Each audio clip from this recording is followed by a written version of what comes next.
ଆଉ ମାତ୍ର ଦିନ କେଇଟା ପରେ ଆରମ୍ଭ ହେବାକୁ ଯାଉଛି ଭାଦ୍ରବ ମାସର ଖୁଦୁରୁକୁଣି ଓଷା। ଏଥିପାଇଁ ପ୍ରସ୍ତୁତି ଆରମ୍ଭ ହୋଇଗଲାଣି। ଭାଦ୍ରବ ମାସର ଖୁଦୁରୁକୁଣି ଓଷାଠାରୁ ପାର୍ବଣ ଋତୁ ଆରମ୍ଭ ହୋଇଥାଏ। ଏହାପରେ ଗଣେଶ ପୂଜା, ବିଶ୍ୱକର୍ମା ପୂଜା, ଦଶହରା, ଲକ୍ଷ୍ମୀ ପୂଜା ପର୍ଯ୍ୟନ୍ତ ଚାଲିବ ଏହି ମୃଣ୍ମୟ ମୂର୍ତ୍ତି ପୂଜା। ମୂର୍ତ୍ତିଗୁଡ଼ିକୁ ବିଭିନ୍ନ ରଙ୍ଗ ଦେବା ସହିତ ସାଜସଜ୍ଜା କରିବାରେ ଲାଗି ପଡ଼ିଛନ୍ତି ମୂର୍ତ୍ତି କାରିଗର।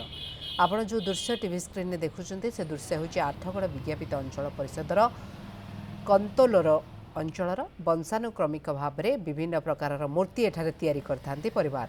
ତେବେ ଏନେଇ ତାଙ୍କ ସହିତ ଅଧିକ ଆଲୋଚନା କରିଛନ୍ତି ଆମ ପ୍ରତିନିଧି ବିରୁପାକ୍ଷ ପ୍ରଧାନ। ସରିଛି ଶ୍ରାବଣ ମାସ, ଆରମ୍ଭ ହୋଇଛି ଭାଦ୍ରବ। ଭାଦ୍ରବରେ ଆରମ୍ଭ ହୋଇଥିଲେ ମା ଖୁଦୁରୁକୁଣିଙ୍କ କଥା ନିହାତି ମନରେ ଆସେ। ସେଥିଲାଗି ପ୍ରସ୍ତୁତି ଆରମ୍ଭ ହୋଇଗଲାଣି। ମୁଁ ସିଧା ସଳଖ କ୍ୟାମେରା ପର୍ସନକୁ ଅନୁରୋଧ କରିବି ଦୃଶ୍ୟ ଦେଖେଇବେ। ମା ଖୁଦୁରୁକୁଣିଙ୍କ ବିଭିନ୍ନ ପ୍ରକାର ମୂର୍ତ୍ତି ଏଇଠି ତିଆରି କରାଯାଇଥାଏ ଏବଂ ଏଇଠି ମଧ୍ୟ ମାଙ୍କର ଯେହେତୁ ଆଉ କିଛି ଦିନ ପରେ ଆରମ୍ଭ ହୋଇଯିବ, ମାଙ୍କର ପୂଜା ଆରମ୍ଭ ହୋଇଯିବ ଏବଂ ଭାଦ୍ରବ ମାସ ରବିବାର ହିଁ ମା ଖୁଦୁରୁକୁଣିଙ୍କର ପୂଜା ଆରମ୍ଭ ହୋଇଥାଏ। ତେବେଠୁ ଆରମ୍ଭ ହୁଏ ପାର୍ବଣ ଋତୁ ଆରମ୍ଭ ହୁଏ। ସେଥିପାଇଁ ପ୍ରାୟ ପ୍ରସ୍ତୁତି ଶେଷ ପର୍ଯ୍ୟାୟରେ ପହଞ୍ଚିଲାଣି ଆଉ ଶେଷ ସ୍ପର୍ଶ ମଧ୍ୟ ଦେଉଛନ୍ତି କାରିଗର। ଟିକେ ପ୍ରତିକ୍ରିୟା ନବା, ଆମ ସହିତ ଅଛନ୍ତି କାରିଗର ଭାଇ ଅଛନ୍ତି।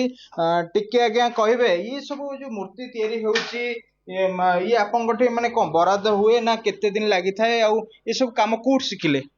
ଏ କାମ ଆମ ବାପାଙ୍କଠୁ ଶିଖିଲୁ। ଆମ ବାପା କରନ୍ତି କାମ। ବାପା କରିବା ଭିତରେ ଆମେ ଆସିକି ଦେଖୁ ବସିକି ଦେଖୁ ତାପରେ କାମ କଲୁ।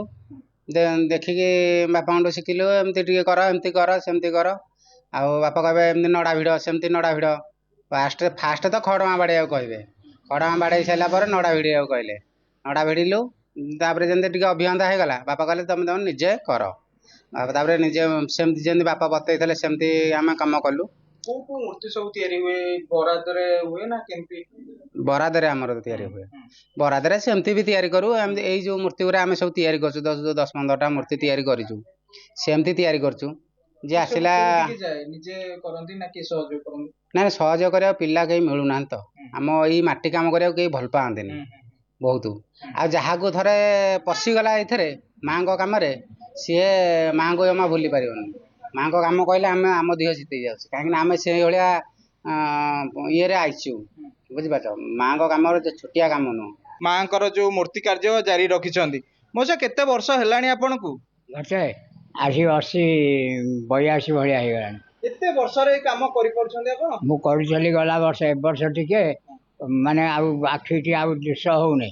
ନହେଲେ ମୁଁ ବି ନଡ଼ା ବନ୍ଧାବନ୍ଧି କରିପାରୁଥିଲି ଗଲା ବର୍ଷ। ଏ ବର୍ଷ କରିପାରୁନି। ନିହାତି ଭାବରେ ନ କଲେ ବି ପିଲା ଯୋଉ ପରିବାର ଅଛନ୍ତି ତାଙ୍କୁ ସହଯୋଗ କରୁଛନ୍ତି। ପୁଅ ଯୋଉ ଅଛନ୍ତି ତାଙ୍କୁ ଏଇ କାମରେ ନିୟୋଜିତ କରୁଛନ୍ତି। କେତେ ଖୁସି ଲାଗେ ମାଙ୍କ କାମ କରିବାକୁ। ହଁ, ମା କାମ କରିକି ତ ମୁଁ ବହୁତ ଆନନ୍ଦରେ ଅଛି ନା। ମୋ ଦେହ ଯାହା ହେଲେ ମାକୁ ଡାକିଲେ ମୁଁ ଭଲ ହେଇଯାଉଛି। ଯାଇଥାଏ ସବୁ ମୂର୍ତ୍ତି ଆମର ଏଇ ଏରିଆ ଭିତରେ ଯାଉଛି, ଆଉ ବାହାରକୁ ବି ଯାଉଛି।